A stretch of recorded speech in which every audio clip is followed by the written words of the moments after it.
हे रानी बोलो तो पार सरहद कई दी हद कई दी राजा हद कई दी कहीं तो उठाओ के मार कई दी हद कई दी राजा हद कई दी कहीं तो उठाओ के मार कई दी आज मुलाये दे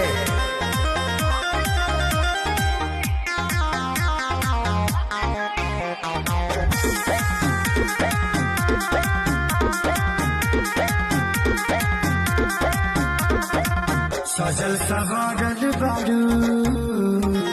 रसम से भरल बारू